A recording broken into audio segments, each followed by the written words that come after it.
This story is like a Russian nesting doll, a series of layers with a secret at the center. For almost 6 years, I've been trying to find out what happened to a little boy named Nathaniel McClellan. Our story begins in Strathroy, a quiet town in southwestern Ontario. On October 27, 2015, a local resident named Azevedo, while driving home, saw something unusual: a woman hurrying along the sidewalk, strangely holding a small child. The child was limp, facing away from her. Al drove on, but the image stuck in his mind. A moment later, another car braked sharply. The driver, Roseanne McClellan, was Nathaniel's mother. She had received a call from the babysitter, Megan, saying her son was unwell.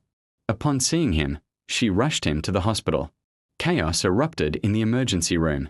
Doctors and nurses scrambled to help the unresponsive child. The situation was critical, but no one knew why. There were no obvious signs of what had happened, only that it was a serious medical emergency. Soon, the police arrived, and an investigation began. A detective questioned the parents separately.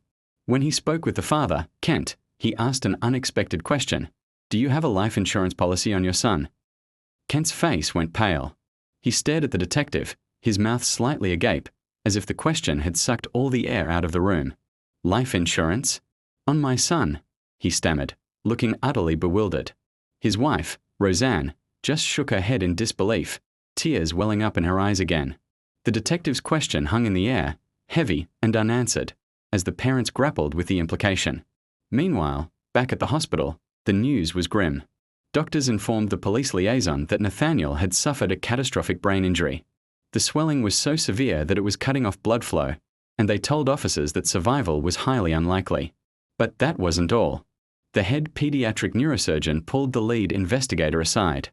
He explained that the specific pattern of injuries, the multiple impact points, and the shear force required were completely inconsistent with a simple fall from a bed. It looked much more like a violent, repeated assault. As the detectives absorbed this horrifying medical opinion, a call came in from the forensics team back at the house. They had found something in Nathaniel's bedroom, something that didn't belong, hidden underneath his crib. Beneath the crib, nestled in the dust, forensics found the final, chilling piece of the puzzle. It wasn't a weapon or a clue in the traditional sense. It was a small, hand-carved wooden bird, its paint worn away by tiny hands.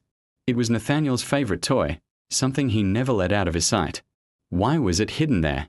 It was a question no one could answer. At the hospital, despite the doctor's best efforts, little Nathaniel's fight came to a quiet end. His official cause of death was listed as sudden infant death syndrome, a conclusion that satisfied the authorities but left a lingering, cold unease for everyone involved. The case was closed, but the story never truly ended. Like a Russian nesting doll, each layer of investigation revealed another, smaller mystery within.